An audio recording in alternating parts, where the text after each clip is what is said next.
देखो, सबसे पहले तो हमें यहाँ पे बेटा ये देखना है कि हमारे पास जो है सिलेबस क्या है। इस वाले में तो सिलेबस वगैरह में बहुत सारे बच्चों के कल से वो आ रहे हैं कि सिलेबस क्या होगा, पैटर्न क्या होगा, क्योंकि अलग अलग यूट्यूब चैनल पे अलग अलग तरह के सिलेबस बता रहे। कोई सीबीएसई का सिलेबस बता रहा, कोई बीपीएससी का, तो बच्चे कंफ्यूज हो रहे पहले तो सिलेबस को लेके ही। तो पढ़ना क्या है, पहले तो वही पता होना चाहिए, क्यों पढ़ना, क्या पढ़ना, तभी तो हम पढ़ेंगे। ठीक है, ऐसे ही कुछ भी पढ़ने लगे तो कैसे चलेगा। तो इसके बारे में मैं यहाँ पे आपको कुछ चीजें दिखाना चाहता हूँ। जैसे आप यहाँ पे देखेंगे, इस वीडियो में क्लियरली बताया गया है। हिंदी का प्रश्न भी सरल हुआ और देखो, इसको सुन लो पहले। हिंदी ही देख करके निकल जाएंगे। इसलिए दोनों भी दिमाग लगाएंगे और मैं अभ्यर्थी भी थोड़ा तो अंग्रेजी भी पढ़ ही ले, ताकि वो शून्य ना हो अंग्रेजी उनका। अभी शून्य से अगर फिर वो आगे नहीं बढ़ पाएंगे, रात चलता वो साइनेज भी नहीं पढ़ पाएंगे, तो वो अपने छात्रों को कैसे पढ़ाएंगे। ये रही बात जो हमारे वैकल्पिक जो क्वालिफाइड नेचर के जो भाषा का जो पत्र है उसके बारे में मैंने बताया। इसके बाद अब मेन पेपर 150 नंबर का होगा, जिस पर की मेरिट होगा, और हर स्कूल के कैटेगरी के लिए एक ही मेन पेपर है। जैसे प्राथमिक के लिए सिर्फ एक पेपर है, अगर हम हाई स्कूल के लिए जाते हैं तो उसके लिए भी एक ही मेन पेपर है, और अगर हम इंटर के लिए भी, इंटर स्कूल के लिए भी जाते हैं और सेकेंडरी हायर सेकेंडरी स्कूल के लिए जाते हैं तो उसके लिए भी एक ही मेन पेपर है। एक ही पेपर उसके बाद देना है। और वो अगर कोई अभ्यर्थी अगर तीनों श्रेणी के लिए अप्लाई करता है तो स्वाभाविक है कि उसको फिर तीनों पेपर देना होगा। अलग अलग दिन होगा लेकिन देना होगा तीनों पे। मेरिट लिस्ट अलग अलग बनेगा क्योंकि सबके लिए अलग अलग वो परीक्षा। अब रही बात की जो भी 150 नंबर का जो मेन पेपर हुआ उसका कंपोजिशन इस तरह से रहेगा कि 100 क्वेश्चन तो रहेंगे वही जो वो अपने विद्यार्थियों को पढ़ाते हैं, उसका टॉपिक, उसका चैप्टर, उसका विषय वो वही होगा जो अपने बच्चों को पढ़ाते हैं स्कूल में। इसलिए अगर ये जिज्ञासा है कि उसका हम सिलेबस में विस्तार करके दें तो मेरा ये कहना होगा कि बिहार एग्जामिनेशन बोर्ड का जो सिलेबस है बच्चों के लिए उसी को देख लें, उसी को पढ़ लें, चैप्टर उसी के हिसाब से कंप्लीट कर लें, उनका डिटेल सिलेबस हो जाएगा। अगर मान लें कि अगर कोई फिजिक्स का देखता है या कोई हिंदी का देखता है तो जो अगर कोई इंटर का अगर है वो विषय, तो इंटर में जो पढ़ाई होती है एक फिजिक्स के स्टूडेंट के लिए उसका वही रहेगा, चैप्टर कंटेंट्स वही रहेगा। प्राथमिक विद्यालय में भी अगर जो बच्चों को जो पढ़ाते हैं शिक्षक वो वही रहेगा, कंटेंट वही, चैप्टर्स वही रहेंगे। मतलब सिलेबस का जो विस्तार, डिटेल सिलेबस की जो लोग मांग कर रहे हैं वो करना जरूरत नहीं है, क्योंकि अगर उसको देखना है तो अपने बिहार एजुकेशन बोर्ड का सिलेबस बच्चों के उठा के देख लें और उसी की पढ़ाई कर लें। अब रही बात कि शिक्षक है वो बच्चों से उनका ज्ञान ज्यादा होना चाहिए, बच्चों से उनका स्तर ज्यादा होना चाहिए, तभी तो पढ़ा पाएंगे। स्वाभाविक है कि प्राथमिक शिक्षक के लिए जो अभ्यर्थी होंगे उनका चैप्टर तो वही होगा जो बच्चों को पढ़ाने वाला है, लेकिन उसका स्तर जो होगा वो बच्चों वाला तो नहीं होगा। उनका स्तर जो उनके लिए जो जैसे प्राथमिक शिक्षक के लिए न्यूनतम निर्धारित योग्यता जो है वो इंटर है, तो उसी के आलोक में प्रश्न पत्र का स्तर होगा। चैप्टर तो वही हुआ जो प्राथमिक विद्यालय में जो पढ़ाते हैं, लेकिन उसका जो स्तर जो होगा वो उनके जो न्यूनतम निर्धारित योग्यता मतलब इंटर जैसे है, तो उसी को ध्यान में रख करके होगा कि इंटर पास एक अभ्यर्थी स्कूल प्राथमिक विद्यालय के बच्चों को पढ़ाएंगे तो उनको क्या ज्ञान होना चाहिए, जो भी विषय वो पढ़ाएंगे उसके लिए उनका क्या ज्ञान होना चाहिए, क्या स्तर होना चाहिए, वो उसी के आलोक में रहेगा। और उसी तरीके से अगर मान लें अगर +2 का अगर कोई शिक्षक है अभ्यर्थी तो स्वाभाविक है कि वो +2 के विद्यार्थियों को पढ़ाने के लिए उसका स्तर तो उससे ऊंचा का होना है, तो फिर +2 के शिक्षक के न्यूनतम अर्हता जो है वो पोस्ट ग्रेजुएशन का है। तो पोस्ट ग्रेजुएशन का है तो हम लोग उसी के आलोक में कि वो इंटर के बच्चों को पढ़ाने वाले पोस्ट ग्रेजुएट अभ्यर्थी हैं, तो प्रश्नों का स्तर क्या होना है तो उसी के हिसाब से हम लोग तय कर लेंगे। ठीक है बेटा, ये समझ आ गया। सबसे पहले तो कि जो पेपर का सिलेबस होगा इन्होंने सीधा क्लियर किया, जो बिहार बोर्ड की वेबसाइट पे दिया हुआ है कि उस सिलेबस को आप देखो, उस सिलेबस के अकॉर्डिंग ही पेपर होगा। अब कुछ जो सिलेबस दिया हुआ बिहार बोर्ड की वेबसाइट पे, तो उस पे आप देखोगे वो 2007 के करीब है। उसके बाद सिलेबस उसमें अपडेट नहीं है। तो क्यों अपडेट नहीं है? क्योंकि बिहार बोर्ड वालों ने अपडेट ही नहीं किया, वो ही पढ़ा रहे हैं तब से। अब सीबीएसई ने, एनसीईआरटी ने तो अपडेट भी किया, एक कंफ्यूजन डाल दिया है वहां पे। कल नोटिफिकेशन आया था कि जो है उसमें लिखा हुआ कि जो हमारा बिहार बोर्ड है या एनसीईआरटी है उसके अकॉर्डिंग, तो वहां पर जो है एनसीईआरटी का कुछ सब्जेक्ट का तो सेम है, लेकिन जो है हमारे पास कंप्यूटर साइंस का अलग सब्जेक्ट है एनसीईआरटी में, कुछ अलग, जैसे डेटा स्ट्रक्चर और जो C++ है वो एनसीईआरटी में नहीं आती, इवेंट प्रोग्रामिंग नहीं आती। ये 3 चैप्टर यहाँ पे बिहार बोर्ड में एक्स्ट्रा है। वहां पे पाइथन आती है, इमर्जिंग ट्रेंड है, उसके रेस्पेक्ट में वे 2 चैप्टर अलग है। अब अगर देखें कि क्या बिहार वालों ने अभी भी चेंज कर दिया पेपर, तो ये आप देख सकते हैं ये 2022 का है, 2022 का एनुअल, यानी पिछले साल जो पेपर हुआ है बिहार बोर्ड का इंटरमीडिएट का, ठीक है, उसका पेपर यहाँ पे शो किया गया है। इस पेपर में आप देख सकते हैं सिलेबस क्या है, किसके अकॉर्डिंग क्वेश्चन आए हुए हैं। ये सैंपल पेपर है वैसे, उसी के अकॉर्डिंग बनाया हुआ। इसमें 70 क्वेश्चंस आते हैं एमसीक्यू के, 35 जो है उसमें आंसर देने होते हैं। लेकिन मैंने ये पेपर देखा फिर बच्चों के, यारे इस पेपर में डेटा स्ट्रक्चर भी है, इस पेपर में C++ भी है, C++, data structure, event programming, इन सब के क्वेश्चंस इसमें दिए हुए। इसमें बाकी जो एनसीईआरटी का अभी अपडेटेड सिलेबस है वो क्वेश्चंस इस पेपर में नहीं है। अगर हम इसमें देखो, इसमें ऊप्स के बारे में भी दिया हुआ, ऑब्जेक्ट के बारे में भी दिया हुआ है, C++ के हैं। तो 12th क्लास में इसी तरीके से पढ़ाया जा रहा है। तो बाकी जो भी अपडेट होगा, मान लिया अगर कुछ डिपार्टमेंट करता है, बच्चे जाते हैं वहां पे क्लियरली करो, वैसे तो क्लियरली कहा गया है कि यही वाला सिलेबस रखना है, जो बिहार बोर्ड की वेबसाइट पे सिलेबस दिया हुआ है वो वाला सिलेबस रखना है। लेकिन अगर कुछ अपडेट होता है तो हमने जो अपने कोर्स में सिलेबस दिया है उसमें सारा डाल दिया है, एनसीईआरटी वाला भी डाल दिया।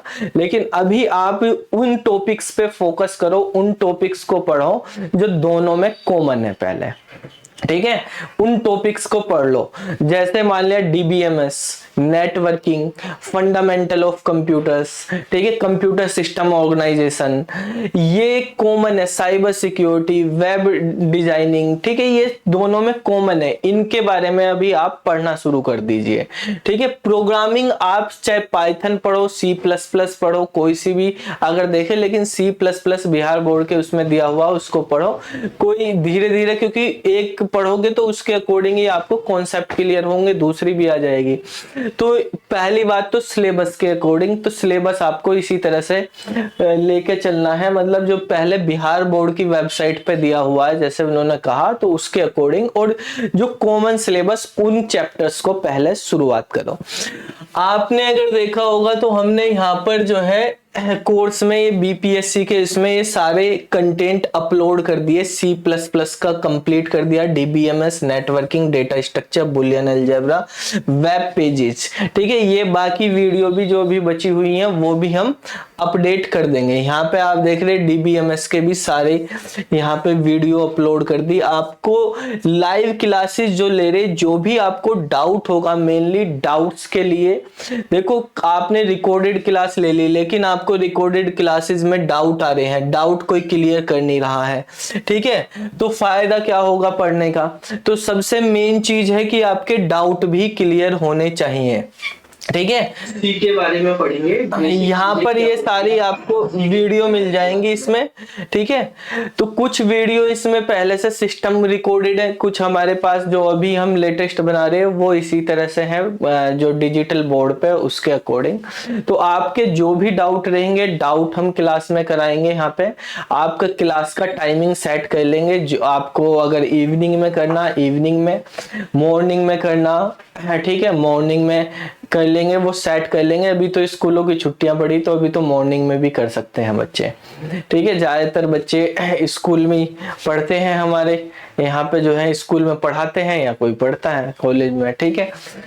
तो बेसिकली बेटा आपको जो कंटेंट है वो सारा कंटेंट मिल जाएगा। टाइम ज्यादा नहीं है तो आपको साथ के साथ पढ़ाई करते चलनी। जैसे मान लिया मैं एक टॉपिक पढ़ा रहा हूँ यहाँ पे क्लास में, तो आपको उसके पैरेलली दूसरा टॉपिक रिकॉर्डेड से लेके चलना है, रिकॉर्डेड से आप पढ़ते रहे। जो भी उसमें भी डाउट आए क्लास के बाद डाउट सेशन भी रख लेंगे और क्लास में भी रख लेंगे, वो भी डाउट भी आप पूछ सकते हैं, क्लियर करते रहें, सारे नोट्स अच्छे से बना ले।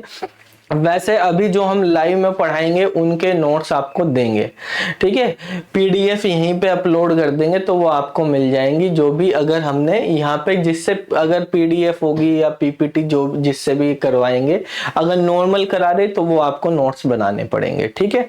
बाकी टेस्ट सीरीज हमने बच्चों के कहने पे अलग से इसकी डिजाइन कर दी है, तो आप उसके अकॉर्डिंग टेस्ट दे लेंगे। अभी कौन आ रहा है? जफर, ठीक है। अभी इसके बारे में किसी को कुछ पूछना है कि सिलेबस कंटेंट क्या होगा, किस तरह से क्लासेस होंगी, तो आप पूछ सकते हैं, नहीं तो फिर हम स्टार्ट करते हैं। देखो सबसे पहले अगर मैं बात करता हूं, यहाँ पर जो हमारे पास कंटेंट है, आपने सिलेबस देखा ही होगा, यहाँ पर ये वाला सिलेबस है बिहार वाला। अच्छा, इसमें यहीं पे है, ये रहा बिहार बोर्ड का सिलेबस। अगर देखें तो 11th में सबसे पहले कंप्यूटर फंडामेंटल है बेटा। कंप्यूटर फंडामेंटल जो है NCERT में भी दिया हुआ, बिहार बोर्ड में भी दिया हुआ।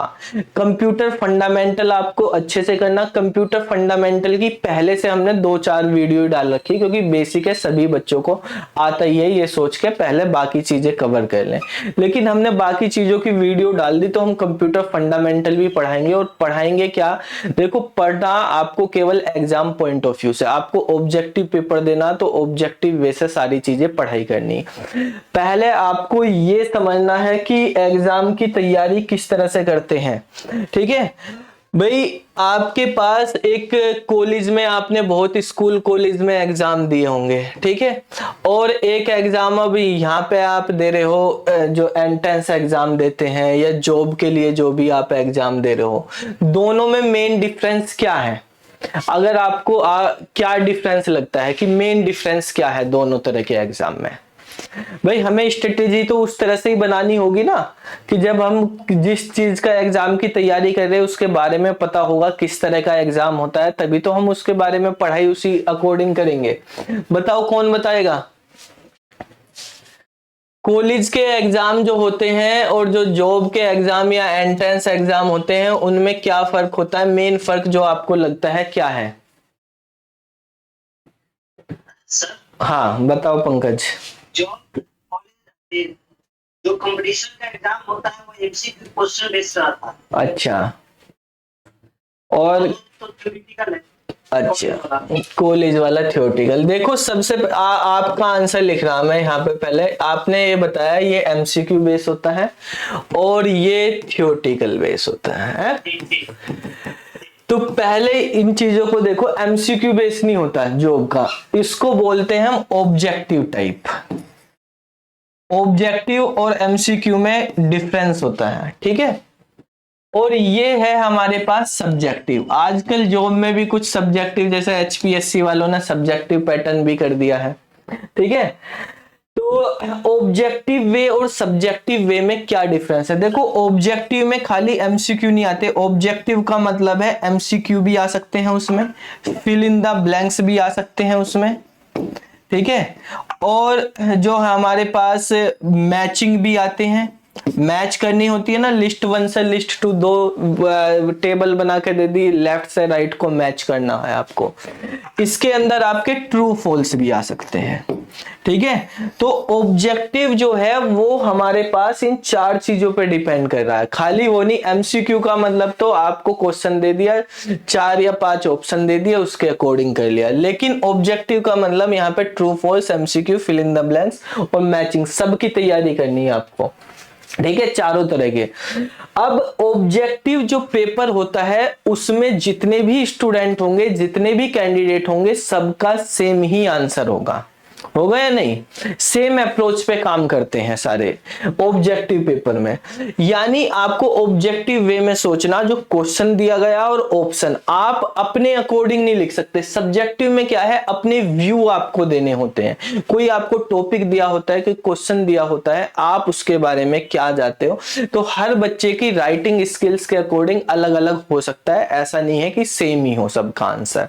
सब्जेक्टिव में अलग अलग आंसर हो सकता है और अलग अलग सही भी हो सकते हैं। जैसे मैंने आपसे पूछा आपका नाम क्या है, तो कोई पंकज बताएगा, कोई रंजीत, कोई जफर, कोई रेनू, ठीक है, सब अलग अलग बताएंगे। लेकिन अगर मैं ऑब्जेक्टिव दे दूं और ऑब्जेक्टिव क्वेश्चंस में आपसे पूछा कि सीपीयू की फुल फॉर्म क्या है और 4 ऑप्शन दिए, तो आपको उन्हीं ऑप्शंस में से देखनी है, ठीक है। या आपको ट्रू फॉल्स दिया तो आपको ट्रू या फॉल्स ही बताना है फिर, ठीक है। वही जो आंसर वहां पे मेंशन किए गए हैं उन्हीं आंसर में से आपको लेना है। मैचिंग में भी, फिल इन द ब्लैंक्स में भी इसी तरीके से है। तो ऑब्जेक्टिव वे में एक कैटेगरी पे लेना, तो पढ़ाई भी दोनों की अलग अलग तरीके से होगी।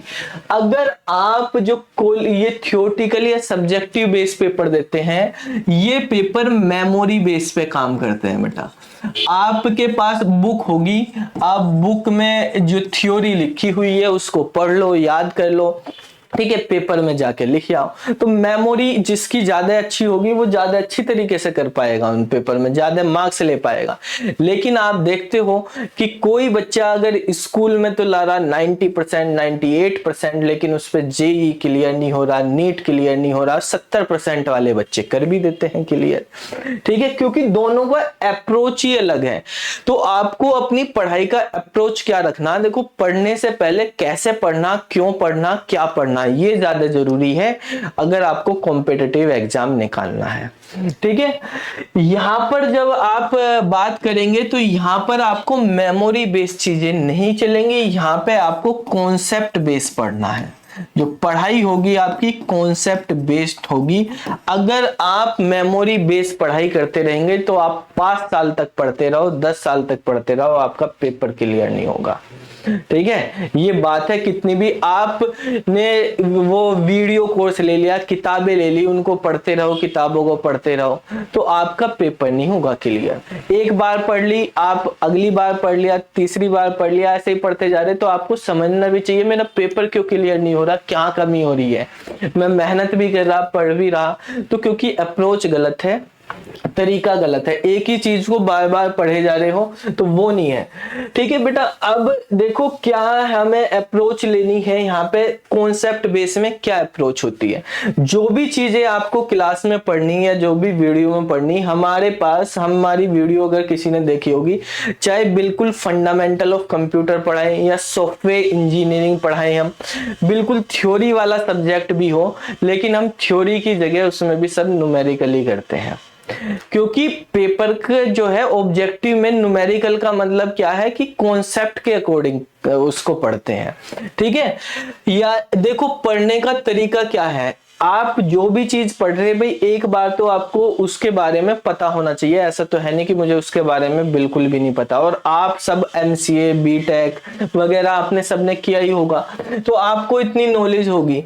पेपर को तैयारी करने के लिए कॉम्पिटिटिव की प्रैक्टिस सबसे मेन चीज रोल प्ले करेगी। आपने पढ़ा तो आप उसकी प्रैक्टिस करो। प्रैक्टिस कैसे होती है, टेस्ट सीरीज आप लगाएंगे या आप एमसीक्यू क्वेश्चंस या ऑब्जेक्टिव क्वेश्चंस जो भी होंगे उन बुक से या कहीं से भी आप वो करेंगे। ठीक है, आपको फिर देखना क्या है कि अगर कहीं पे भी आप जैसे क्वेश्चंस पढ़ेंगे, देखो गलती कहाँ करते हैं बच्चे ये समझो। मान लिया आपने एक बुक ली है, थ्योरी की बुक है आपके पास, ठीक है, थ्योरी की बुक है, और मान लिया उसकी आपके पास डीबीएमएस की कोई बुक है, आपने वो बुक पढ़ ली पूरी की पूरी। बुक में जो है सारी चीजें आपने पढ़ ली, लेकिन बुक के अंदर जो है वो ऐसा नहीं है कि बुक में से ही आपको क्वेश्चंस मिल जाएगा। ठीक है, जब आप ऑब्जेक्टिव पेपर देंगे तो वहां पर आपको एक नई प्रॉब्लम आएगी। ऐसा ही होता है कि जैसे आपने कुछ चीजें पढ़ तो ली, मान लिया ये बताओ भाई आपने वीडियो देखी बहुत सारी कि ड्राइविंग कैसे करते हैं, गाड़ी कैसे चलाते हैं, तो वीडियो देख ली, आप महीने भर से वीडियो देख रहे हैं, आपको दे दी भाई ये गाड़ी, तो चला लोगे क्या?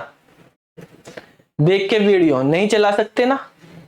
जब तक आप गाड़ी लेके खुद उसकी प्रैक्टिस नहीं करोगे तब तक नहीं, जब तक मैदान में नहीं उतरोगे तब तक वो आएगी नहीं। तो सेम चीज यहां पर है, जब आप प्रॉब्लम फेस करोगे तो आपको कुछ नए वर्ड्स मिलेंगे जो थ्योरी में नहीं होंगे, ना हमारी वीडियोस में भी नहीं मिलेंगे ऐसे, क्योंकि वो क्वेश्चंस जो प्रैक्टिस करवाए उनमें उस तरह से आपको मिलेंगे। आप क्वेश्चंस करते हैं तो आपको नए वर्ड्स मिलेंगे, नई प्रॉब्लम्स मिलेंगी, जो वो नई वर्ड्स आपको मिल गई, यार ये तो मैंने पढ़ा नहीं, ये तो बुक में नहीं देखा, उसी को पढ़ो फिर। ठीक है, उन चीजों को आपको पढ़ना, क्वेश्चंस में क्या आते हैं, तो आपको वहां से नॉलेज पता चलेगी क्या होती है। और आपको अगर कॉन्सेप्ट क्लियर है, नॉलेज है, तो कैसा भी क्वेश्चन आ जाए क्या फर्क पड़ता है।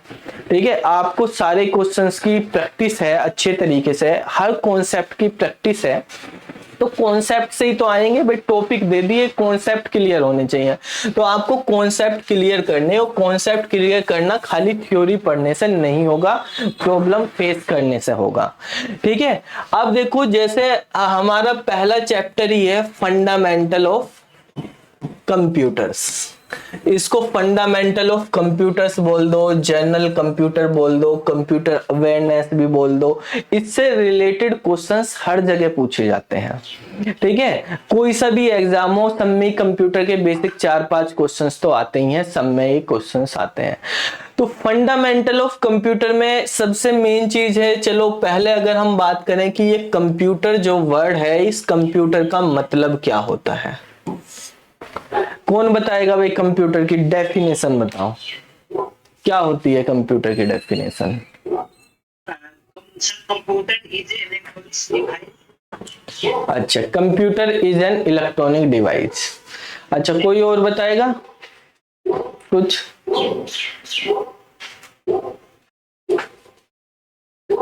देखो आपने जो आंसर बताया है कि computer is an electronic device, ये आंसर 2nd क्लास का 3rd क्लास का बच्चा बता देगा। ठीक है, और आपने बीपीएससी के चेयरमैन का वो भी सुना कि आप बच्चे नहीं है, हम टीचर्स का एग्जाम ले रहे हैं, तो आपकी नॉलेज भी उसी के अकॉर्डिंग, तो वहां पे ऑप्शन कोई जरूरी नहीं कि ऐसा ही मिल जाए आपको, computer is an electronic device. भाई आपसे सामने वाला ये पूछने लगे कि भाई आपने कहा computer is an electronic device, ठीक है, तो क्या मेरे यहाँ पे फैन लगा हुआ ऊपर, ये फैन कंप्यूटर है क्या? इलेक्ट्रॉनिक डिवाइस है? मैंने कभी देखा नहीं कंप्यूटर, तो इस फैन को मैं कंप्यूटर बोल दूं? आपकी डेफिनेशन के अकॉर्डिंग फैन होगी, है?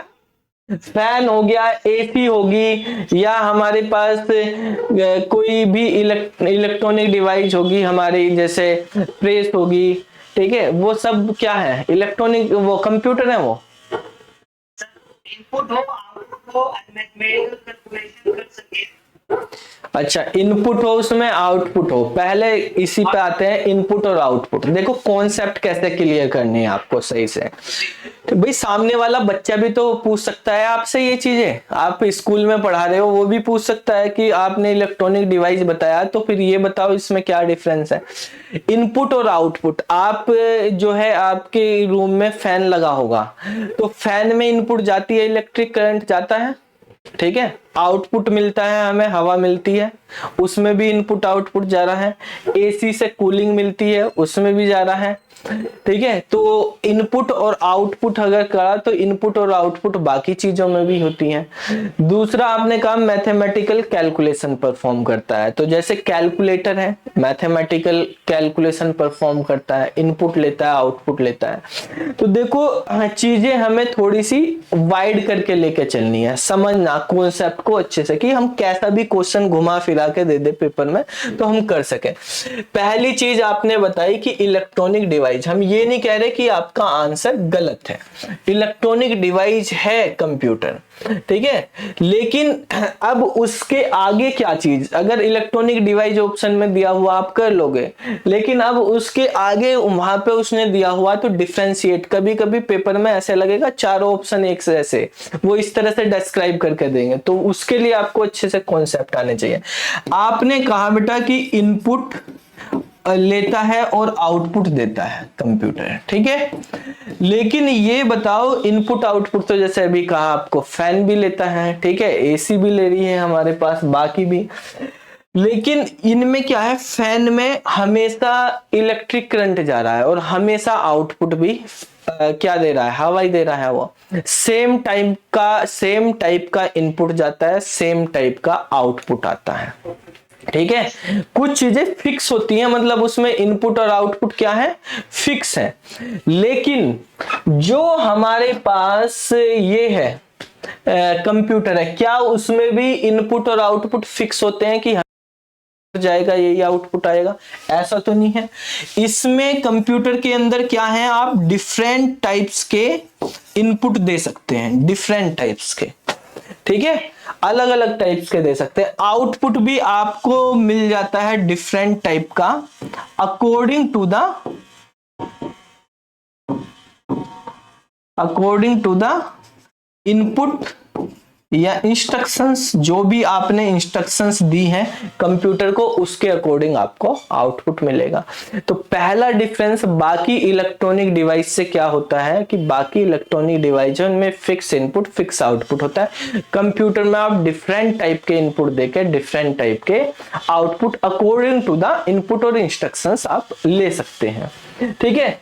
फिर जैसे आपने कहा कैलकुलेटर, एक एग्जांपल दिया, तो कैलकुलेटर में डिफरेंट टाइप के इनपुट भी चले जाते हैं, डिफरेंट टाइप के आउटपुट भी आते हैं। कैलकुलेटर से ही कंप्यूटर आया है बाद में, लेकिन देखो उसमें क्या है, और डिफरेंट टाइप के इनपुट आउटपुट आपके टीवी में भी आ जाएंगे।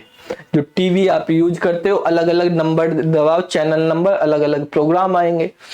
ये कंप्यूटर के अंदर एक स्टोरेज भी होती है कि आप डेटा को स्टोर कर सकते हो और उसको फ्यूचर में यूज कर सकते हो। बाकी जो है हमारे पास जैसे टीवी हो गया, उसमें नहीं है, कुछ में आ रही, जो कंप्यूटराइज आजकल डिजिटल बन रहे हैं। तो यहाँ पर अगर हम देखें, हमने कुछ चीजें मेनली यहाँ पे देखी कंप्यूटर के फंक्शन की। हमारे पास एक तो इनपुट हो रहा है, ठीक है, एक उसको इंस्ट्रक्शंस दे रहे, यानी प्रोसेसिंग करेगा उस इंस्ट्रक्शन के अकॉर्डिंग, और फिर हमें आउटपुट मिलेगा, और उसके बाद हम स्टोरेज। ये चार जो हैं ये कहलाते हैं हमारे फंक्शन ऑफ कंप्यूटर, कंप्यूटर के फंक्शन कहलाते हैं ये। कंप्यूटर के फंक्शन इनपुट, प्रोसेसिंग, आउटपुट और स्टोरेज। कभी कभी आपसे फुल फॉर्म भी पूछ ली जाएगी। एक आईपीओ, शेयर मार्केट में भी आईपीओ होता है एक, ठीक है, एक यहाँ पे कंप्यूटर में भी आईपीओ है। आईपीओ कंप्यूटर के फंक्शन है, इसको आईपीओ भी कर देते हैं या आईपीओएस, ठीक है, ये भी हम। तो आईपीओ मतलब इनपुट, प्रोसेसिंग और आउटपुट, इसी ऑर्डर में होता है हमारे पास, ठीक है। आईपीओएस का मतलब इनपुट, प्रोसेसिंग, आउटपुट और स्टोरेज हो गया हमारे पास, इस तरीके से। तो ये चार मेन फंक्शन होते हैं। अब देखो अगर हम फंडामेंटल में जाते हैं, फंडामेंटल ऑफ कंप्यूटर में जाते हैं, तो कंप्यूटर में जो अगर हम बात करें, कंप्यूटर वर्ड कंप्यूट से बना है, उसका मतलब कैलकुलेशन ही होता है, कैलकुलेशन हम उसमें करते हैं, ठीक है, फिर बाद में उसको आगे डिजिटलाइज किया गया। अब देखो यहाँ पर ये जो मैंने यहाँ पे ये दिए हुए हैं ये बहुत इंपॉर्टेंट है चीजें, इनके बारे में, आईपीओएस के बारे में, फंडामेंटल ऑफ कंप्यूटर का अगर आप सिलेबस देखेंगे, कंटेंट देखेंगे तो वो सारा का सारा इन्हीं 4 चीजों पे बेस है। ठीक है, कि इनपुट क्या होता है, किस तरह से काम करता है। अगर देखो बेटा हमारे पास यहाँ पे हम कंप्यूटर का अगर बेसिक आर्किटेक्चर देखें, अभी बेसिक देखा, हम आगे पढ़ेंगे डिटेल्ड आर्किटेक्चर के बारे में। इनपुट है, प्रोसेसिंग है, और उसके बाद आपको आउटपुट मिल रहा है। हमने ये लिखा, अभी स्टोरेज का कॉन्सेप्ट हमने दिया, अभी आईपीओ और आईपीओएस भी बताया था आपको। आईपीओ स्टार्टिंग में जो कंप्यूटर बने थे फर्स्ट जनरेशन में, वहां पे पहले आईपीओ ही चलता था, फिर जॉन वॉन न्यूमन ने स्टोरेज का कॉन्सेप्ट दिया था, तो तब हमने आईपीओएस बनाया था। तो अभी हम पहले आईपीओ के बारे में पढ़ते हैं, इनपुट, प्रोसेसिंग और आउटपुट क्या है। इनपुट क्या है, हमारे पास जो भी हम कंप्यूटर के अंदर, ठीक है, इनपुट करते हैं वो हमारे पास इनपुट है, इनपुट डिवाइसेस के थ्रू होता है, उसकी प्रोसेसिंग होती है और फिर हमको क्या मिलता है, आउटपुट मिलता है, आउटपुट डिवाइसेस के थ्रू। ये इनपुट जो है इससे रिलेटेड क्वेश्चंस आते हैं कि वहां पे इनपुट नहीं पूछा जाएगा, आपसे पूछा जाएगा डेटा क्या होता है। क्या पूछा जाएगा, डेटा के बारे में क्वेश्चन, ठीक है। और एक क्वेश्चन आता है इंफॉर्मेशन, कुछ स्टेटमेंट दे देंगे आपको कि डेटा और इंफॉर्मेशन से रिलेटेड, और आपको बताने कि इनमें कौन सा स्टेटमेंट सही है, कौन सा गलत है। स्टेटमेंट को रीड करना आना चाहिए आपको अच्छे से, ठीक है। इस तरह के क्वेश्चंस भी कॉम्पिटिटिव एग्जाम में काफी पूछे जाते हैं कि आपको 4 स्टेटमेंट दे दिए, उनमें से कौन सा सही है, कौन सा गलत है, उस तरह से पूछ लिया, कौन सा इनवैलिड, कौन सा वैलिड है, ठीक है। तो क्वेश्चंस की बच्चे देखो प्रैक्टिस कर लेते हैं, बस क्वेश्चन दे दिया, 4 ऑप्शन दे दिए, उसकी प्रैक्टिस कर लेते हैं, लेकिन अच्छे से आपको प्रैक्टिस करनी। देखो इतने सारे बच्चे करेंगे, आप उनमें बेटर हो, एक ही मौका है आपके पास। ये आप ये समझो कि एक पढ़ाई करने से पहले एक चीज ध्यान रखना, एक चीज मैं बता देता हूं किस तरह से पढ़ाई करनी, क्यों करनी। एक बार की बात है, एक कुत्ता था और एक खरगोश था, ठीक है। कुत्ते और खरगोश की कहानी तुमने सुनी होगी, अगर मैंने पहले भी डिस्कस की होगी, किसी ने वीडियो देखी होगी तो कुत्ता जो गांव में रहता था वो काफी दिन से भूखा था, किसी के घर जाता था तो वो उसको क्या कर देते थे, डंडा मार के भगा देते थे, कोई खाने पीने को नहीं दे रहा उसको। तो उसने सोचा चलो आज जंगल में कुछ शिकार करने चलते हैं, तो वो जंगल की तरफ को निकल लिया। तो वहां उसको एक खरगोश दिखाई दिया। स्टार्टिंग में मान लिया यहाँ पे ये कुत्ता है और यहाँ पे एक खरगोश है, इनके बीच की डिस्टेंस 50 मीटर की थी। जैसे ही खरगोश ने देखा 50 मीटर की डिस्टेंस है कि उसके पीछे कुत्ता है, वो भाग लिया। अब कुत्ता उसके पीछे पीछे, खरगोश उसके पीछे पीछे, पूरी तेज रफ्तार से दोनों भागने लगे। अब भागते हुए वे 1-1.5 किलोमीटर तक भागे और इनके बीच की डिस्टेंस ये 50 से घट के 10 मीटर रहेगी। कुत्ता और खरगोश बहुत ज्यादा भागते भागते थक गए, ठीक है, लगातार भागते रहे और बहुत ज्यादा थक गए। अब कुत्ता सोचने लगा यार ये तो मेरे हाथ ही नहीं आ रहा है, ठीक है, इतना मैं थक गया हूँ, भूखा भी हूँ, तो रुक जाता हूँ। और वो रुक गया, बैठ गया, खरगोश आगे भाग गया। खरगोश भी बहुत थका हुआ था लेकिन खरगोश नहीं रुका, ठीक है, कुत्ता रुक गया। कुत्ते ने सोचा चलो ये चला गया, कोई दूसरा आएगा वो मिल जाएगा। लेकिन क्या खरगोश के पास ऑप्शन था रुकने का? खरगोश रुकता तो क्या होता, वो तो जान से गया, उसके पास तो ऑप्शन नहीं था, ठीक है। और लेकिन कुत्ते को लगा कि ऑप्शन है, ये नहीं तो कोई और सही, यही तो था। अब वो कुत्ता बैठ गया नीचे, एक पेड़ के नीचे थक गया। तो ऊपर से जो है बाकी पक्षी पेड़ पे बैठे उसको चिढ़ा रहे, तो इससे एक खरगोश नहीं पकड़ा गया, तू रुक गया क्यों, वो तो नहीं रुका, वो तुझसे भी ज्यादा थका हुआ था। तो वो कहने लगा भाई मैंने देखा मेरे पास ऑप्शंस हैं तो मैंने अपनी तैयारी को रोक दिया, ठीक है, मैं पढ़ रहा था, चलो हो गया, मैं इधर भी था उधर भी, मेरा माइंड दूसरी तरफ हो गया। तो यहाँ पे खरगोश के पास ऑप्शन नहीं। अब आपको इस कहानी से ये सीखना है कि आपको ये लेके चलना कि ये 3 महीने मेरे लिए रुकना नहीं है, ये मेरी जिंदगी है, मैं खरगोश ही हूँ। वो जॉब जो है अगर नहीं मिली तो कुछ नहीं है, उस जॉब के पीछे आपको रखना, जब तक वो नहीं मिलेगी आपको रुकना नहीं है। कुछ बच्चे क्या करते हैं, ये समझ लो ये खरगोश क्या है, ये जॉब है, और ये जो है आप हो, ठीक है, यहाँ पे कैंडिडेट है, आप इस जॉब के पीछे भाग रहे हो। अभी आपके पास मान लिया 80 से 90 दिन है, तो आपको तब तक रुकना नहीं है किसी भी चीज पे, ठीक है। कहीं अपना माइंड डाइवर्ट नहीं करना, कहीं कुछ नहीं करना, पूरा फोकस इसी पे रखना है। अगर आपने जब तक एग्जाम नहीं दिया तब तक किसी दूसरी चीज के बारे में नहीं सोचना, पूरा डेडिकेशन इसी पे रखना है, ठीक है। ये नहीं करना कि ये नहीं मिलेगी कोई बात नहीं, दूसरी केवीएस की देख लेंगे वो निकलेगी, एनवीएस देख लेंगे वो निकलेगी। अगर आपको टारगेट है कि यही लेनी तो यही लेनी है, चाहे कैसे भी हो। और अभी आपके पास 8395 है कैटेगरी वाइज, लगभग 8500 वैकेंसी है, ये कभी नहीं निकलेंगी इतनी वैकेंसी, ठीक है। जितनी अभी निकली हैं कभी लाइफ में नहीं निकलेंगी, और कभी इतने कम कैंडिडेट भी नहीं रहेंगे पेपर देने वाले जितने इस बार हैं। अगर जो इस बार चूक गया तो वो समझो अगली बार तो इतना कंपटीशन हो जाएगा। फिर पहले हमने देखो क्या होता था, पहले हमारे 2018 में हमने एक यूट्यूब चैनल बनाया था जब DSSB TGT की वैकेंसी आई थी, 2018 में बनाया था, ठीक है। और 2019 में वो चैनल बंद कर दिया था हमने, किसी को दे दिया था। उसमें एक साल में लगभग 30,000 के करीब, 29,000 समथिंग सब्सक्राइबर एक साल में हो गए थे। तब इतना कंपटीशन नहीं था, ठीक है। हम पढ़ा रहे थे तब शुरू में, इतने सारे बच्चे हमारे पास, बैच भी यहाँ पे फुल रहते थे, ऑफलाइन चलाते थे, तब तो इतना कंटेंट भी नहीं डालते थे, ठीक है, ऑफलाइन बैचेज चलते थे। लेकिन फिर हमने एक साल पढ़ाना बंद कर दिया था, ठीक है, क्योंकि जॉब वगैरह दूसरे काम में वो हो गए थे। तो अब उसके बाद बनाया, आप देखोगे अब 7,000 के करीब ही, 6800 6900 के करीब ही है, ठीक है। अब इतने उसमें भी, इसमें भी ये बनाया तो एक साल तक तो ऐसे ही था, फिर उसके बाद भी। तो ये है, मतलब आपको कहने का मतलब ये है बेटा कि अभी आपके पास 8300 वैकेंसीज हैं, अभी टोटल फॉर्म भरने वाले बच्चे जो है करीब 20-25 हजार ही होंगे, ठीक है। लेकिन अगर मान लिया अगली बार वैकेंसीज आई तो कितने सारे बच्चे होंगे, कितने बच्चे बी स्टार्ट कर लेंगे, अभी तो सबने नहीं करी लेकिन फिर बाद में कर लेंगे। कितने सारे जो है जब ये वैकेंसी फुल हो जाएंगी तो फिर कितनी जॉब निकलेंगी, कम हो जाएंगी ना, कंपटीशन बढ़ता ही रहेगा। कंपटीशन बढ़ गया, इतने भीड़ में आपको तैयारी भी उसी लेवल पे उसी तरीके से बहुत ज्यादा मेहनत करनी पड़ेगी।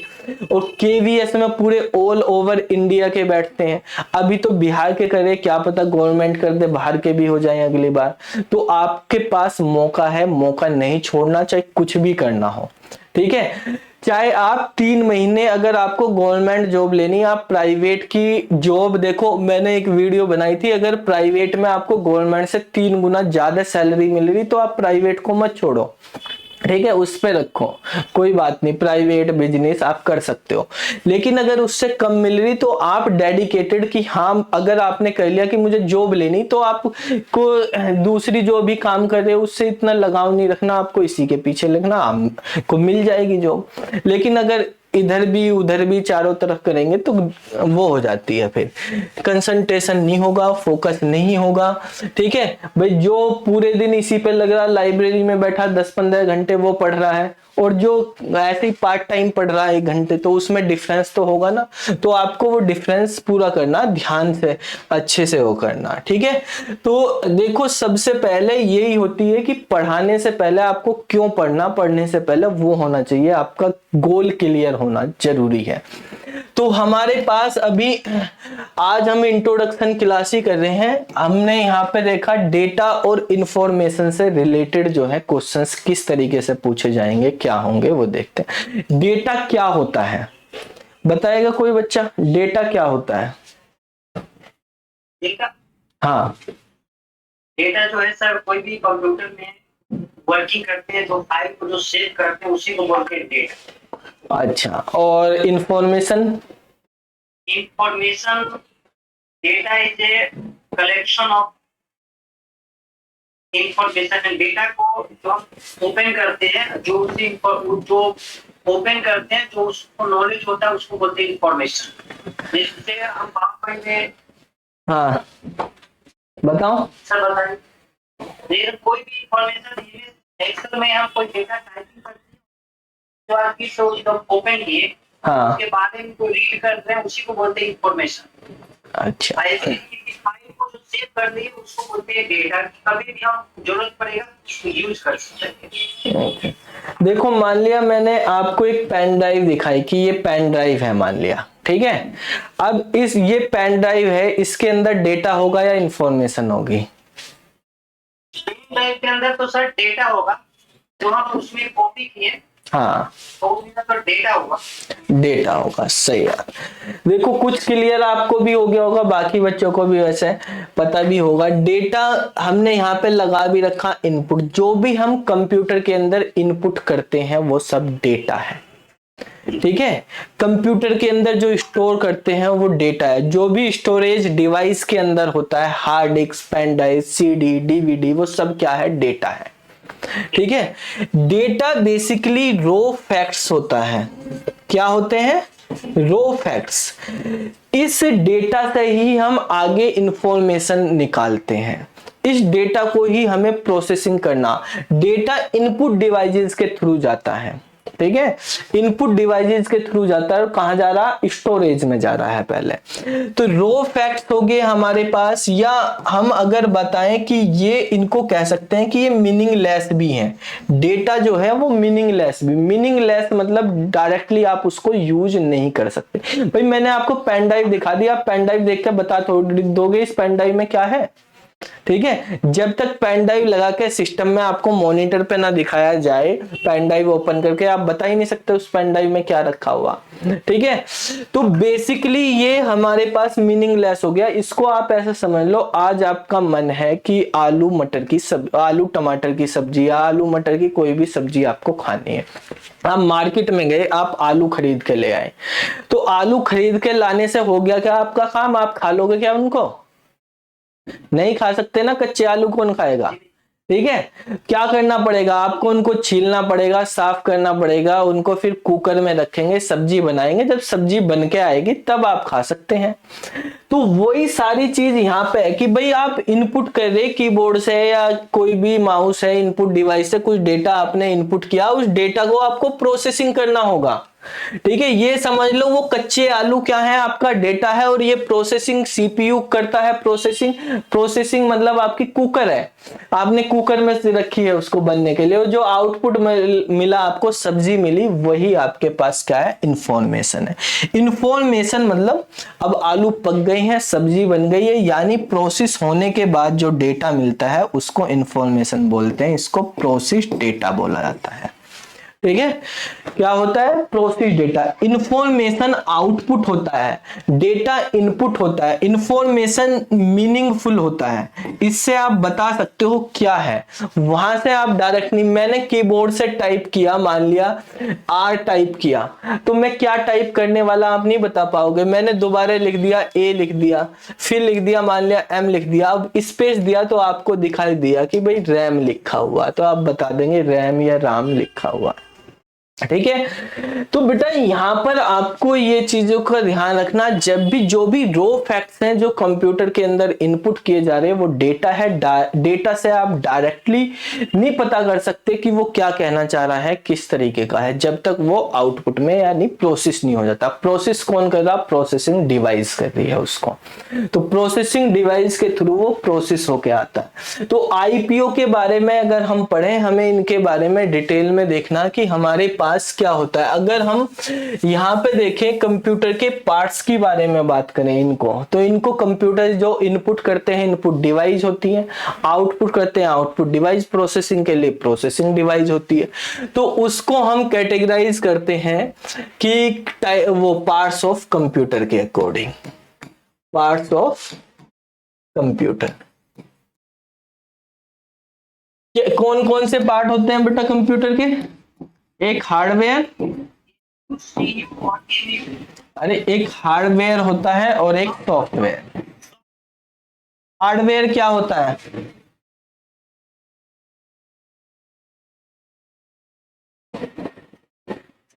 अच्छा, अब देखो हार्डवेयर की डेफिनेशन आपने बताई, जैसे जिसको हम टच कर सकते हैं वो हार्डवेयर है।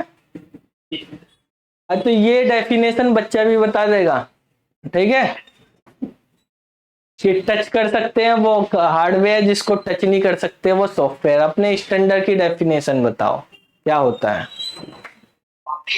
अब हम यहाँ देखो, हम यहाँ पे जो क्लास ले रहे कंप्यूटर फंडामेंटल आपको सबको आता है, ठीक है भाई, कोई अलग थोड़ी पढ़ा रहा, मैं सबको पता है ये सारी चीजें, लेकिन हम यहाँ पे डिस्कशन कर रहे हैं चीजों को कि आपको सोचना कैसे है वहां पे, ठीक है भाई। आपको पता हार्डवेयर टच कर सकते हैं, हार्डवेयर सबको पता, लेकिन हमें कॉम्पिटिटिव कॉन्सेप्ट के अकॉर्डिंग चीजों को सोचना, डिस्कशन करना कुछ चीजों का, तो वो आप बताओ। क्या और भी कोई बच्चा बता सकता है कि हार्डवेयर क्या होता है?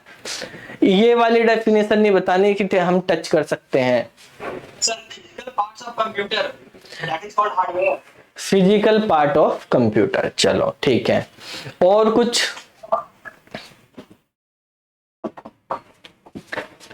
अरे कोई गलत बताएगा, कोई वो नहीं है कि गलत बताने से वो हो रहा तुम्हें, जो भी तुम्हारे मन में आता है, ठीक है, जिस भी तरह का जो भी, उससे क्या होगी, बाकी को भी सीखने को मिलेगा ना, आप क्या सोचते हो किस तरह से, तो उसके बारे में डिस्कशन करना मेन यही तो है भाई लाइफ, नहीं तो रिकॉर्डेड भी मिल जाएगी आपको। यहाँ पे एक दूसरे से आपको सीखना है, ग्रुप। वैसे तो आप एक बैठा है पटना में, एक बैठा है गया में, तो कहाँ सीख रहे हैं? यहाँ पे आपको डिजिटल मिला है चीजों को करने को, तो आप सीखो उन चीजों से एक दूसरे के। हाँ भाई जफर,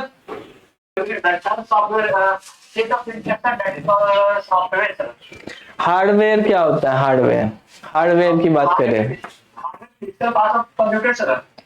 वो उन्होंने बता, फिजिकल पार्ट और जिसको हम टच कर सकते हैं वो उन्होंने बता दिया। उसके अलावा कुछ और बताना चाहो? नहीं, चलो कोई नहीं, अच्छी बात है। फिजिकल पार्ट्स बताया, सही बात है। फिजिकल पार्ट्स होते हैं हमारे पास कंप्यूटर के, जिनका कोई भी फिजिकल एग्जिस्टेंस होता है, जो कुछ वॉल्यूम ले रहे हैं, ठीक है, और टच कर सकते हैं, ये तो सबको पता ही है वहां पे, ठीक है। विजिबल होते हैं जो हमारे पास वॉल्यूम होता है, वॉल्यूम घेरते हैं, या फिजिकल एग्जिस्टेंस होता है, वो सब हार्डवेयर कहलाते हैं, ठीक है। हार्डवेयर में, सॉफ्टवेयर में आपने बताया सेट ऑफ इंस्ट्रक्शंस होती हैं, ठीक है, तो उसके बारे में भी हम पढ़ेंगे पूरा अभी किस तरह से होता है। तो देखो बेटा, हार्डवेयर के बारे में अगर हम बात करें, आपने बताया कि ये ऐसा पार्ट है कंप्यूटर का जिसको हम फिजिकली टच कर सकते हैं, उसका फिजिकल एग्जिस्टेंस होता है, वो वॉल्यूम ले सकता है, ठीक है, वॉल्यूम होता है उसका एक फिजिकल। और यहाँ पे अगर हम हार्डवेयर की बात करें, तो हार्डवेयर को ही हमने 4 पार्ट में डिवाइड किया, जो अभी हमने इनपुट डिवाइसेस होती हैं, पहले इनपुट डिवाइसेस, एक होता है हमारे पास प्रोसेसिंग डिवाइस, एक होता है हमारे पास आउटपुट डिवाइस, और एक होता है स्टोरेज डिवाइस, ठीक है। ये 4 पार्ट में, ये जो हम यहाँ पे डायग्राम बना रहे, इस डायग्राम से आपका कम से कम एक क्वेश्चन तो जरूर आएगा, ठीक है भाई, ये कॉमन है। फंडामेंटल में जाएंगे तो कंप्यूटर के किसी ना किसी पार्ट से रिलेटेड चीजें जरूर पूछी जाती हैं। सॉफ्टवेयर जो है आपने बताया, जैसे सेट ऑफ इंस्ट्रक्शन बोल दो, सेट ऑफ प्रोग्राम्स बोल दो। वैसे अगर डिटेल में भी हम पढ़ेंगे आगे, तो सॉफ्टवेयर में सेट ऑफ प्रोग्राम्स के साथ साथ डॉक्यूमेंटेशन, प्रोसीजर, ये भी सब चीजें होती है, ठीक है। तो इसमें हम कुछ करते हैं, एक जैसे हमारे पास सिस्टम सॉफ्टवेयर होते हैं, ठीक है, एक हमारे पास यूटिलिटी सॉफ्टवेयर होते हैं, एप्लीकेशन सॉफ्टवेयर होते हैं। तो ये कुछ हमारे पास सॉफ्टवेयर की कैटेगरीज होती हैं, ठीक है, एप्लीकेशन सॉफ्टवेयर, यूटिलिटी सॉफ्टवेयर और सिस्टम सॉफ्टवेयर, ठीक है। अब देखो यहाँ पर इनपुट डिवाइसेस के बारे में सबको पता होगा कि इनपुट डिवाइस क्या होती है भाई हमारे पास, कि कीबोर्ड होगी, माउस हो गया, ठीक है, जॉयस्टिक होगी, वेबकैम हो गया, डिजिटल कैमरा हो गया, ये सब इनपुट डिवाइस के। लेकिन पेपर में आपको और अच्छे से पढ़ना कि मान लिया कीबोर्ड के बारे में ही आप पढ़ रहे, तो कीबोर्ड पे कितनी की होती है, कितनी फंक्शन की होती है, कितनी जो है हमारे पास एरो की होती है, कौन सी हमारे पास अल्फा न्यूमेरिक की होती है, कौन सी रो में किस तरह से होती है, स्टैंडर्ड कीबोर्ड किस तरह का होता है, मल्टीमीडिया कीबोर्ड किस तरह का होता है, माउस क्या है, किसने बनाया, कीबोर्ड के टाइप क्या होते हैं, ठीक है। तो इस तरह के क्वेश्चंस हमें पढ़ना, खाली यही नहीं कि हमने पढ़ लिया भाई कीबोर्ड, ठीक है, कि कीबोर्ड इनपुट डिवाइस, तो वहां पे क्वेश्चंस पूछना जब स्टैंडर्ड पे जा रहे हैं हम उसमें, तो आपको कीबोर्ड के टाइप, उसकी कीज के बारे में, ठीक है, कौन सी की मैंडेटरी है, चाहे लैपटॉप है या हर कीबोर्ड पे होती है, लैपटॉप आप यूज कर रहे हो या आप डेस्कटॉप यूज कर रहे हो, अलग से मल्टीमीडिया कीबोर्ड की फंक्शनैलिटी कितनी फंक्शन की होती है, ठीक है, कौन सी की हमारे पास स्क्रीन पे मूव कराती है, तो ये सारी चीजें। ऐसे ही माउस के बारे में, किसने माउस बनाया, माउस के टाइप क्या है, PS2 टाइप क्या होते हैं, पोर्ट में जैसे पहले PS2 माउस आते थे, ऑप्टिकल माउस आते हैं, ठीक है, तो USB टाइप के आते हैं, तो अलग अलग डिफ्रेंशिएट करना, ये चीजें हमें फंडामेंटल में पढ़नी है बेटा, ठीक है। इनसे रिलेटेड आपको क्वेश्चंस भी दिए जाएंगे, क्वेश्चंस भी आप उनको अच्छे से पढ़ना होगा, ठीक है, और ये सारी चीजें भी मैंने यहाँ पे आपके लिए भी शॉर्ट नोट्स बनाए हैं, डिटेल में हम क्वेश्चंस भी होंगे आपके, तो ये मैं आपको PDF इसी में ही अपलोड कर दूंगा। जैसे जो अभी हमने पढ़ाया है, ये हम कुछ टॉपिक्स रखेंगे आपको दिखाई दे रहे, इसके अकॉर्डिंग हमें यहाँ पे पहले फंडामेंटल को क्लियर करना, जैसे कंप्यूटर क्या होता है, उसके पार्ट्स, इनपुट डिवाइस के बारे में, processing device, output device, storage device, ठीक है, फिर टाइप्स ऑफ कंप्यूटर, हिस्ट्री क्या है, सॉफ्टवेयर क्या, कितने टाइप के, सिस्टम, एप्लीकेशन, जेनेरिक या स्पेसिफिक टाइप के सॉफ्टवेयर होते हैं, ठीक है, data deletion, recovery, security concern क्या होते हैं, number system, Boolean, logic, language translator होते हैं हमारे पास, एनकोडिंग स्कीम्स वगैरह, ये सारी चीजें। और फिर आपको इनके साथ ही कुछ असाइनमेंट भी दिए जाएंगे, ठीक है। अभी जितने बच्चे, मैं उनको कुछ असाइनमेंट भी यहाँ पे अपलोड करूंगा, वो असाइनमेंट जो है आपको करके देने, जनरल असाइनमेंट, जनरल कंप्यूटर के हैं, असाइनमेंट आपको कर दिए जाएंगे, जो भी बच्चे जुड़े हुए हैं, ठीक है, क्लास के उसमें, तो लाइव क्लास के इसमें आ रहे, तो उनका एक हम गूगल क्लासरूम पे वो बनाएंगे, ठीक है, तो वो आप ज्वाइन कर लेना, गूगल क्लासरूम पे आपको असाइनमेंट मिल जाएंगे, वो असाइनमेंट आपको इसमें से करके वहां पे सबमिट करने हैं, ठीक है, या इसमें भी मिल जाएंगे आपको, यहीं पे करवा देंगे, यहाँ पे भी ऑप्शन है असाइनमेंट का। तो वो जर्नल से रिलेटेड, जिससे पता चले आपको कितना वो है। देखो, पढ़ाने से पहले एक चीज और ध्यान रखना बेटा, कि ये मत करना कि मैंने जो पढ़ा दिया वही होगा सब, ठीक है। बच्चे कभी कभी क्या करते हैं, क्लास लेने से, कोचिंग लेने से एक नुकसान भी है कि जो टीचर ने पढ़ा दिया वही सब कुछ है, वही पढ़ लिया। जब तक आप खुद नहीं पढ़ोगे तब तक नहीं होगा, टीचर के करने से नहीं होगा, खाली आपको भी करना पड़ेगा, ठीक है। टीचर तो बहुत सारे बच्चों को पढ़ाते हैं, सबका सिलेक्शन नहीं होता, बच्चे की मेहनत होती है सबसे मेन, ठीक है।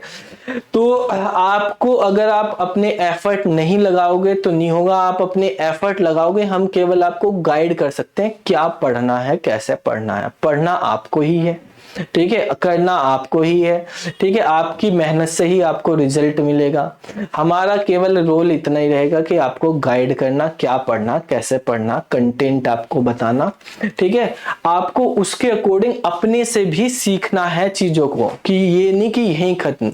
आपको देखेंगे अब यहाँ पे क्लास में कितने बच्चे क्वेश्चंस लाते हैं, डाउट्स लाते हैं, ये इसीलिए तो, नहीं तो रिकॉर्डेड भी ले लो भाई, आप जो भी पढ़ाया जा रहा है, जो भी टॉपिक्स है, उस टॉपिक को डिटेल में पढ़ो, ठीक है, अपने से भी पढ़ो, ठीक है। इंटरनेट पे सारी चीजें अवेलेबल है, लेकिन क्या पढ़ना वो हम बता रहे हैं बस किस तरह से। तो आप उनको पढ़ोगे तो आपके क्वेश्चंस भी आएंगे, डाउट भी, हम भी असाइनमेंट, तो वहां से आपको मिलेगी नॉलेज, आपको बाकी से आगे रखना किस तरह से, ठीक है। ये सीखना, लर्निंग करना कोई गलत बात नहीं है, ठीक है। कुछ बच्चे कहते हैं कि भाई हम तो यही पढ़ लिया, इसी से आ जाएगा। यूपीएलटी की वैकेंसी आई थी 2018 में यूपी में, ठीक है। बच्चे पढ़ने आते थे, सर ये तो वो है टीजीटी की वैकेंसी, 6ठी से 8वीं बेसिक क्वेश्चन आएंगे, कुछ नहीं आएंगे। 1800 वैकेंसी आई थी, 36 बच्चों के 40% नंबर आए थे बस, जो मिनिमम क्राइटेरिया भी पास कर पाए थे। क्यों? क्योंकि वो ले रहे थे नहीं आएगा, ऐसे ही पढ़ रहे, बेसिक पढ़ लो, पढ़ ही नहीं रहे। अरे तुमने ज्यादा पढ़ लिया तो कम आ गया पेपर में, तो कोई गलत कर दिया क्या? तुमने ज्यादा नॉलेज ले ली, अच्छे से पढ़ लिया, ठीक है, तो गलत नहीं करा, कैसा भी पेपर आ जाओ, फिर तुम हर तरह के रेडी हो ना, हर तरह से अपने आप को रेडी रखो, ठीक है। तो ये है कि हाँ, टॉपिक से अलग नहीं जाना हमें, जो हमारे सिलेबस के टॉपिक हैं वो पढ़ो, लेकिन उनको अच्छे से पढ़ो, जो पढ़ो। मान लिया आपने कोई टॉपिक पढ़ा डीबीएमएस का, डीबीएमएस के 10 क्वेश्चन आ रहे पेपर में, तो ये होना चाहिए 10 में से 9 आपके सही हो, आपको आते हो। हमारा टारगेट ये रहेगा कि पेपर में 80 नंबर का कंप्यूटर आ रहा, तो आप ये ना कहो पेपर में जाके कि मुझको ये चीज कराई नहीं है। 80 के 80 क्वेश्चन में से आपको पढ़ाया हुआ, उनसे उस टॉपिक से रिलेटेड पढ़ाया होगा जरूर, ठीक है। अब वो करना नहीं करना, उसका ये नहीं कि वो क्वेश्चन ही पढ़ाया हुआ, ऐसा नहीं कह रहा मैं, उससे रिलेटेड टॉपिक आपको पढ़ाया हुआ होगा, ठीक है। ये हमारा टारगेट है बस, बाकी करना आपके ऊपर है, मेहनत आपको करनी। हमारा काम ये है बस, आप पेपर में जाके ये नहीं कहो कि सर ने ये वाला टॉपिक नहीं कराया, इस टॉपिक से क्वेश्चन आ गया, या इस कॉन्सेप्ट को नहीं बताया, ठीक है। तो ये है, बाकी आपको मेहनत करनी है, ठीक है। तो आज तो हमने इंट्रोडक्शन चीजें करी, मैं कुछ असाइनमेंट दूंगा, देखूंगा आप कितनी मेहनत करते हैं, किस लेवल पे करते हैं, उसके अकॉर्डिंग फिर हम क्लासेस शुरू करेंगे, ठीक है। तो और किसी को कुछ पूछना है तो पूछ सकते हैं, करके जो भी है मैं वहां पे डाल दूंगा, आप उसके अकॉर्डिंग बता देना, जितना वो रहेगा इवनिंग का कर देंगे, ठीक है, उसके अकॉर्डिंग देख लेंगे। इवनिंग का ही सब जो वही है, हमारे पास जो बच्चे आते हैं सब जॉब वाले ही हैं कहीं ना कहीं। हाँ बताओ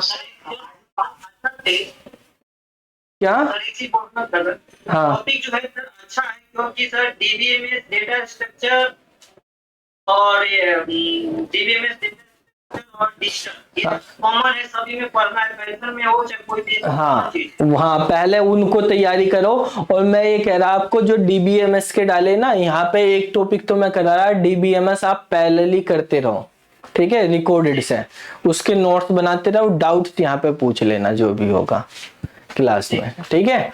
तो डीबीएमएस वहां पे कर लो। ये वाला टॉपिक अभी मैंने फंडामेंटल इसलिए भी कराया, इसकी सारी वीडियो हमने डाली हुई नहीं थी, तो आपको पढ़ा के वीडियो भी अपलोड कर देंगे, ठीक है। ये 8-10 दिन में कंप्लीट हो जाएंगे सारी चीजें, इससे रिलेटेड ज्यादा नहीं है, फिर आपको वो भी आपके तैयार हो जाएंगे, क्योंकि टाइम भी हमें देखना है, एक टॉपिक आप करते रहेंगे, एक वो करते रहेंगे, ठीक है, हम यहाँ पे पढ़ाते रहेंगे पैरेलली। क्यों ऐसा नहीं है कि हम पढ़ते जा रहे हैं, हमारा देखो हमारा मेन टारगेट टॉपिक को क्लियर करना है, ठीक है, कॉन्सेप्ट उसका क्लियर होना चाहिए टाइम से ज्यादा, क्योंकि इसीलिए रिकॉर्डेड भी दे रहे साथ में कि आपका वो ना छूटे, सिलेबस पूरा रहना चाहिए, ठीक है। सिलेबस आप वहां से भी कवर करते रहेंगे।